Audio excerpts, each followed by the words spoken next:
Selamat malam, salam sejahtera. Sebelum kita teruskan isu dan ulasan malam ini, jangan lupa tinggalkan komen Anda, tekan butang subscribe. Saudara-saudara sekalian, selepas lelaki yang memfitnah SPRM over RM 10 juta baru-baru ini ditangkap, akhirnya netizen menemui satu penemuan yang luar biasa. Ikuti terus ulasan kali ini. Fitnah SPRM over rasuah RM 10 juta, rupa-rupanya Syafiq merupakan pegawai Wan Saiful. Wah, ini memang menarik. Dan telah disahkan oleh SPRM melalui pengesahan Ketua Pesuruhjaya SPRM mengatakan bahawa Syafiq yang telah pun memfitnah SPRM untuk menawarkan 10 juta itu telah pun ditahan untuk membantu siasatan oleh SPRM. Suruhan Pencegahan Rasuah baru-baru ini menahan seorang pengguna TikTok yang mendakwa Wan Saiful Wan Jan ditawarkan rasuah berjumlah RM 10 juta. Muhammad Syafiq Abdul Halim yang merupakan pegawai penyelidik kepada Wan Saiful mendakwa wang itu ditawarkan SPRM supaya bekas Ketua Penerangan Bersatu itu menukar kenyataannya. Katanya, kenyataan itu bakal digunakan bagi menganiaya bekas Perdana Menteri yang juga Presiden Bersatu Mahyadin Mat Yassin.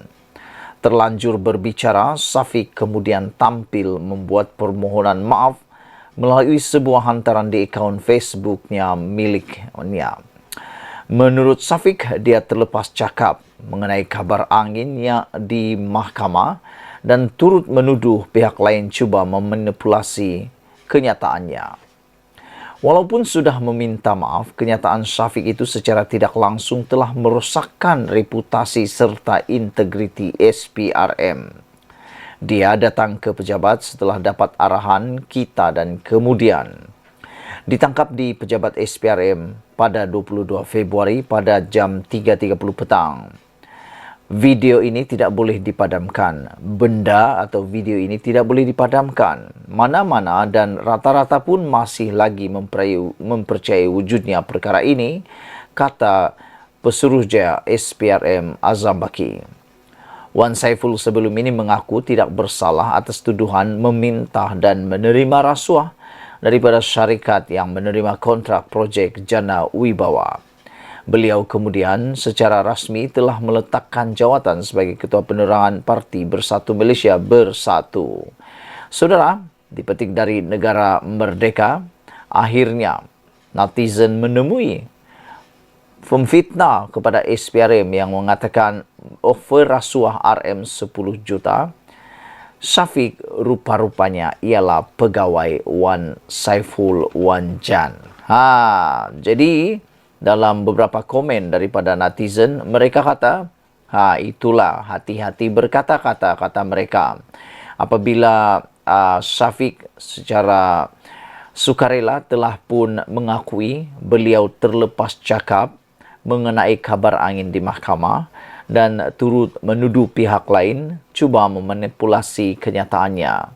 Bahkan ada juga netizen yang mengatakan terlanjur perahu boleh ditarik, terlanjur kata buruk padahnya, kata mereka. Selain itu, Azam Baki juga mengatakan bahawa perbuatan seperti itu telah pun merosakkan reputasi serta integriti SPRM. Benda itu, iaitu video, tidak boleh dipadam, kata Azam Baki. Mana-mana dan rata-rata pun masih lagi mempercayai wujudnya perkara itu, kata Azam Baki.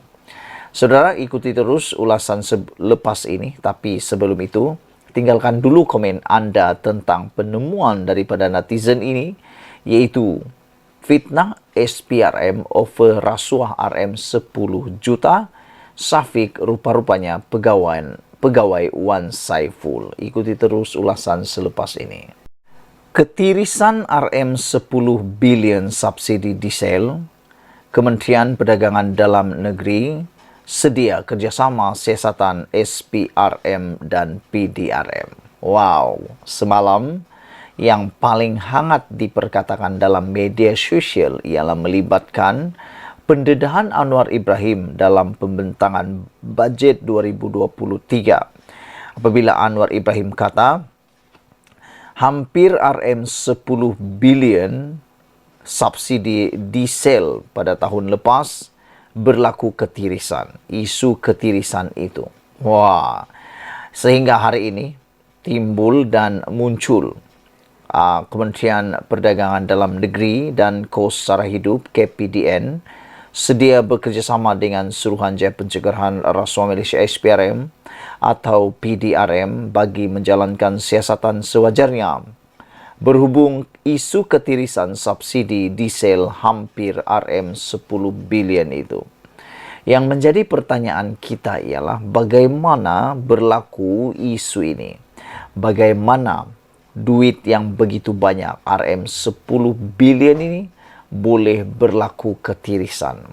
Kalau itu 10 ringgit, kalau itu 10 juta, kalau itu 100 juta, kita masih boleh dapat fikir sedikit. Tapi ini 10 bilion subsidi diesel yang tiris. Menterinya, Datu Seri Salahuddin Ayub berkata, tindakan itu perlu dibuat sekiranya siasatan dalaman dijalankan pihaknya mendapati terdapat kesalahan yang bertentangan dengan undang-undang yang telah berlaku sebelum ini. Biasanya, kementerian akan melakukan siasatan dalaman terlebih dahulu kerana kita ada unit yang membuat audit dan siasatan, kata Salahuddin. Namun, sekiranya isu itu serius dan kita temui pelanggaran undang-undang, kita tidak akan keberatan menyerahkan kes kepada polis atau SPRM, kata beliau. Kita akan beri kerjasama bagi memastikan ketirisan dapat diminimumkan. Kerana kita tidak mahu dalam pembentangan bajet akan datang atau dalam mana-mana laporan, ketirisan subsidi diesel ini masih lagi menjadi isu, katanya kepada pemberita selepas merasmikan program Usahawan Muda 2023 di Politeknik Ibrahim Sultan di Pasir Gudang. Beliau berkata KPDN akan bekerjasama dengan agensi dan kementerian lain, termasuk Kementerian Pertanian dan Keterjaminan Makanan serta Lembaga Kemajuan Ikan Malaysia yang berperanan menyalur dan mengawal subsidi diesel kepada nelayan. Semalam, Salahuddin dilapor berkata, KPDN telah menubuhkan pasukan bertindak khas yang diketuai Ketua Setiausahaannya Datuk Azman Muhammad Yusof bagi menangani isu ketirisan subsidi diesel itu. Jumaat lepas, Perdana Menteri Datuk Seri Anwar Ibrahim ketika membentangkan Belanjawan 2023 memaklumkan wujud ketirisan dalam subsidi diesel dengan anggaran hampir RM10 bilion. Nilai subsidi diesel dipercayai diseleweng pada tahun lepas. Pada tahun lepas. Mengulas inisiatif Rahma, Salahuddin yang juga ahli Parlimen Purai maklumkan pelaksanaan program yang dijayakan KPDN itu tidak melibatkan sebarang dana awam. Sebaliknya, atas sokongan rakyat daripada pelbagai lapisan masyarakat yang mahu menangani kos sara hidup secara kolektif. Katanya, malah KPDN akan terus mengkaji pelbagai mekanisme yang boleh dilakukan dengan menangani kos sara hidup untuk jangka masa panjang, termasuk dengan menjalin kerjasama bersama agensi dan kementerian lain. Saudara-saudara sekalian, kita mahu bertanya sekali lagi, kemana hilangnya atau kemana tirisnya RM10 bilion subsidi diesel ini? Semoga dengan adanya siasatan demi siasatan, pembongkaran-pembongkaran luar biasa seperti ini, semua jerung-jerung tidak akan berani lagi melakukan sembarangan. Dan jumpa lagi, ikuti terus ulasan selepas ini.